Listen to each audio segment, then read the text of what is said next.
मेरे पति पेशे से एक इंजीनियर हैं। मैं उनसे उनके स्थिर शांत स्वभाव के लिए प्यार करती थी और जब मैं उनके चौड़े कंधे पर अपना सिर झुकाती थी तो मुझे गर्मजोशी और अजीब सा सुकून का एहसास होता था।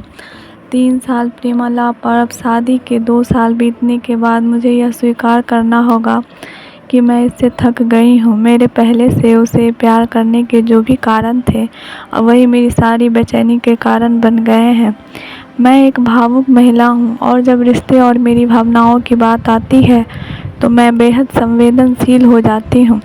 मैं रोमांटिक पलों के लिए उसी तरह तरसती हूँ जैसे कैंडी के लिए तरस रही एक छोटी लड़की। मेरी पति मेरे बिल्कुल विपरीत है। उनकी संवेदनशील की कमी और हमारी शादी में रोमांटिक पलों को लाने में उनकी असमर्थता ने मुझे प्यार के विषय में निराश कर दिया है। एक दिन मैंने आखिरकार उसे अपने मन की बात बताने का फैसला किया कि मुझे तलाक चाहिए और मैंने हिम्मत करके उसे बताया। आखिर क्यों?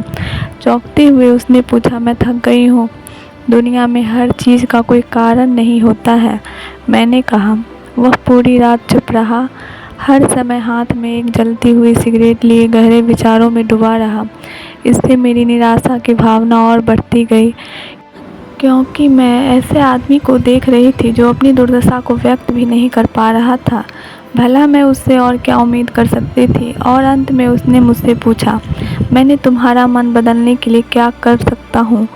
किसी ने सच ही कहा है कि किसी की व्यक्ति को बदलना मुश्किल है। मुझे लगता है मेरा उस पर से विश्वास उठना शुरू हो गया है। उसकी आंखों में गहराई से देखते हुए मैंने धीरे से उत्तर दिया, मैंने तुम्हें एक सवाल पूछती हूँ। अगर तुम्हारा जवाब मेरे दिल को मना सके तो मैं अपना विचार बदल दूँगी। मान लो मुझे एक पहाड़ की चट्टान पर खिला एक फूल चाहिए और हम दोनों को ये पता है कि उस फूल को तोड़ने से तुम्हारी मृत्यु हो जाएगी। क्या तुम मेरे लिए ऐसा करोगे? उसने कहा, मैं कल तुम्हें इसका जवाब दूंगा। उसकी प्रतिक्रिया सुनकर भी मेरी उम्मीद धराशायी हो गई। मैं अगली सुबह उठी तो पाया कि वह चला गया था और सामने के दरवाजे के पास खाने की मेज पर दूध के गिलास के नीचे उसकी खुरदरी लिखावट के साथ कागज़ का एक टुकड़ा पड़ा था जो पढ़े जाने पर यह बयां कर रही थी, पति की पत्नी के लिए एक दिल छूने वाली चिट्ठी। प्रिय, मैं तुम्हारे लिए वह फूल नहीं तोड़ूंगा, लेकिन अगर तुम चाहो तो मैं तुम्हें इसके पीछे का कारण ज़रूर बताना चाहूँगा। यह पहली पंक्ति थी। पढ़ते हैं मेरे दिल के हज़ारों टुकड़े हो गए। फिर भी मैंने पढ़ना जारी रखा। जब तुम कंप्यूटर का इस्तेमाल करती हो तो तुम हमेशा सॉफ्टवेयर प्रोग्राम को गड़बड़ कर देती हो। अंत में तुम स्क्रीन के सामने बैठकर रोती हो। मुझे अपनी उंगलियों को जिंदा रखना पड़ेगा ताकि मैं प्रोग्राम को पुनर्स्थापित करके तुम्हारी कीमती आंसू बहाने से रोक सकूं। तुम हमेशा घर की चाबियां गुम कर देती हो, इसलिए मुझे दरवाज़ा खोलने के लिए अपने पैरों को जिंदा रखना पड़ेगा ताकि दरवाज़ा तोड़कर तुम्हें घर के अंदर ले जा सकूं। तुम यात्रा करना पसंद करती हो लेकिन हमेशा एक नई जगह में अपना रास्ता भूल जाती हो। मुझे तुम्हें रास्ता दिखाने के लिए अपनी आँखें जिंदा रखनी पड़ेगी। तुम्हें हमेशा ऐंठन होती है जब भी तुम्हारे पीरियड्स हर महीने आते हैं। मुझे अपनी हथेलियों को जिंदा रखना पड़ेगा ताकि तुम्हारे पेट का ऐंठन दूर कर सकूं। अंत में तुम्हें चुटकुला कहानियाँ सुनाने के लिए मैं तुम्हें मुंह को जिंदा रखना चाहता हूँ। तुम हमेशा कंप्यूटर और टीवी देखती हो, इससे तुम्हारे आँखों का भविष्य अच्छा नहीं होगा। मुझे अपनी आँखों का बचाना होगा ताकि जब हम बूढ़े हो जाए तो मैं तुम्हारी आँखें बन सकूँ, तुम्हारे सिर से सफ़ेद हो रहे बाल चुन सकूँ, तुम्हारे नाखूनों को बिना तुम्हें चोट पहुँचाए काट सकूँ। मैं भी समुद्र तट पर टहलते हुए तुम्हारा हाथ पकड़ना चाहता हूँ।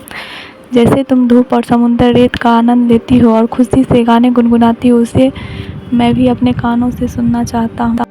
इसलिए मेरे कान जिंदा रहने चाहिए। जब तुम नहा के निकलती हो तो तुम्हारी भीनी भीनी खुशबू को महसूस करने के लिए मेरा नाक जीवित होना चाहिए। इसलिए मेरे प्रिय, जब तक मुझे यकीन नहीं होता कि कोई है जो तुमसे इससे अधिक प्यार करता है, मैं तब तक उस फूल को नहीं तोड़ूंगा। और जिस दिन ऐसा कोई आया तो तुमसे इससे अधिक प्यार करे, मैं खुशी खुशी उस फूल को तोड़ लूँगा। ये पढ़ते ही मेरे आंसू पत्र पर गिरे और उसकी लिखावट की स्याही धुंधली हो गई। मैंने उससे पढ़ना जारी रखा। अब तुमने मेरा उत्तर पूरा पढ़ लिया है। अगर तुम संतुष्ट हो, अगर मैंने तुम्हारे दिल को मना लिया हो तो कृपया सामने का दरवाज़ा खोलो क्योंकि मैं बाहर खड़ा हूँ तुम्हारी पसंदीदा ब्रेड और ताज़ा दूध के साथ। मैं जल्दी से दरवाज़ा खोलने के लिए दौड़ी और उसके चिंतित चेहरे को अपने हाथों से कसकर पकड़ा और चूम लिया और उसकी बाहों में समा गई। अब मुझे पूरा यकीन हो गया कि कोई भी मुझसे उतना प्यार नहीं करेगा जितना वह करता है, और मैंने फूल को नहीं तोड़ने का फैसला किया। यही जीवन है और प्रेम है। जब कोई प्यार से घिरा होता है तो उसे ना जाती है, नज़रअंदाज करें।